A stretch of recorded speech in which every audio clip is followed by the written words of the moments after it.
You ever pour your life savings into a dream, blood, sweat, and nights you can't even count, only to come back a week later and find complete strangers living in your house, claiming the HOA just handed it over to them? Yeah, that happened. Let me back up a second, because nothing about this story is normal, and you couldn't make it up if you tried. I'm rolling up the gravel road toward my mountain place, expecting peace, trees whispering, cold air, maybe a deer in the field, that kind of quiet you chase after a long week. Instead, first thing I notice is smoke, not morning mist, actual smoke, curling from the chimney of a house I'd just finished building with my own hands. That fireplace was the last project. I sat there in my truck, just breathing, trying to make sense of it. The gate I'd installed had a brand new black latch, locked from the inside. Not how I left it. Every detail was off, and I knew it right away. The boots on the step, the wrong car by my shed. Let me tell you, my mind was racing. Was this a break-in, a mistake, or some bad joke?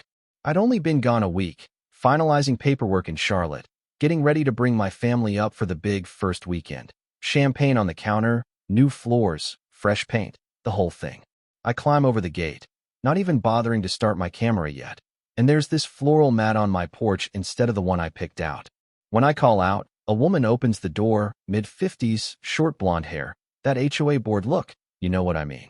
She says, "Can I help you?" Like I'm the intruder. She tells me, straight face, she lives here now. The property's been reassigned by the homeowners association. She starts talking about temporary management, abandonment, and the board. Her husband is hiding behind her, looking like he'd rather disappear. I try to explain, I just finished fixing the place. I have the deed, the bills, the sweat to prove it. She tells her husband, "Close the door." And he does. They shut me out of my own house. At this point, I'm half crazy with disbelief. I call the sheriff. The dispatcher says to wait outside. The cold mountain air gets colder by the minute. Hearing laughter, clinking plates, the sound of the faucet running inside, while I stand out there in the driveway like a ghost haunting his own home. After 40 minutes, a deputy rolls up. Conrad, mustache, looks tired of this world. He listens as I explain, nods, says let's talk to them together. The woman opens the door again, her teenage son lurking behind, arms crossed. She tells the deputy I'm harassing her. I'm staring at her like, "Lady, I just got here." I hand over all my paperwork, deed, bill of sale, tax receipts. Conrad glances over them, says they look good. But the woman's got her own stack, emails, printed notes, some phony authorization from the board. She claims the HOA has the right to move people in to protect the neighborhood. The deputy finally says, "This is a civil dispute, sir. You'll need a court order to remove them. So I'm supposed to just let them live there?" "That's the process," Conrad shrugs. The woman smirks. "You can file a claim in the morning." They act like I'm the problem, the outsider, the threat.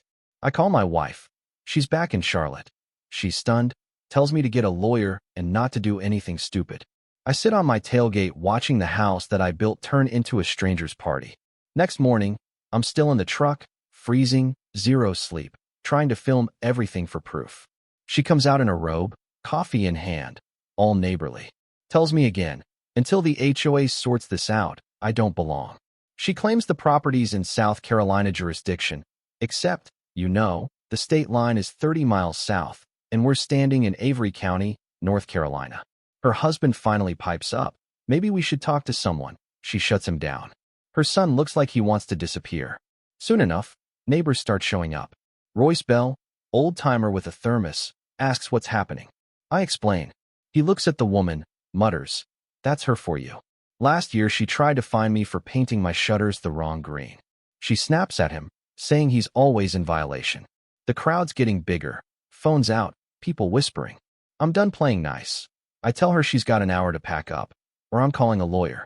She glares back, "You'll regret that." My phone's blowing up, my story's already spreading online. Some folks offer advice, others say I'm making it up. My lawyer, Anthony, tells me not to escalate, to let the law do its thing. By afternoon, 2 more deputies arrive, Hernandez and Lowell, wanting to hear both sides. The woman hands them a neat folder with fake HOA forms. I hand them the deed, county records, parcel number, everything. Still, the deputies say their hands are tied. Gray zone, they call it. You need a writ of possession, so the squatters get to stay. She looks almost pleased. By sunset, my lawyer shows up. We find a brand new community restoration project sign staked in my yard. Her doing, obviously. We walk up to the porch. She's holding court with neighbors, clipboard in hand, acting like she owns the place. Anthony pulls out the writ, the court order, tells her it's over, time to leave. For the first time, she looks scared. The deputies show up again, firm this time, and tell them they have an hour to vacate. Packing starts. Her husband's shoulders sag. Her son looks like he wants the ground to swallow him. A few neighbors film the whole thing. Royce by the gate says, "About time." She tries to keep her head high, but you can see the cracks. When they're finally gone, the silence is deafening. Not victory, not relief, just emptiness. Inside, everything's changed. Furniture rearranged, new house number, chipped countertops, my champagne bottle popped. Someone wrote on it with a marker, "Welcome to the neighborhood." I walk through every room, making notes, snapping pictures, trying to remind myself it's still mine. But you know what? The story doesn't end there. The video of the eviction goes viral. News anchors, podcasts, YouTube, everyone wants to talk about the homeowner versus the HOA squatters. I'm called a hero by some, an outsider by others. Her side claims she was just protecting community values, that she was misled. My lawyer says we're in the clear, the court's on my side, but the internet keeps arguing. Who's right? Who's wrong? What does it mean for property rights? The days pass. The woman appeals, claiming wrongful eviction, says I forged papers. She just can't admit she lost. The county investigates her for forging documents. Her husband moves out of state. She goes quiet. Most neighbors are glad it's over. Some folks still think I'm the villain. That's how it goes these days, right? Truth's just a suggestion if you tell it loud enough. Weeks later, the house finally feels like mine again. I clean, repair, replace. Dolores, the neighbor, brings over a casserole one night. She says, "Funny how people fight hardest for things they never built."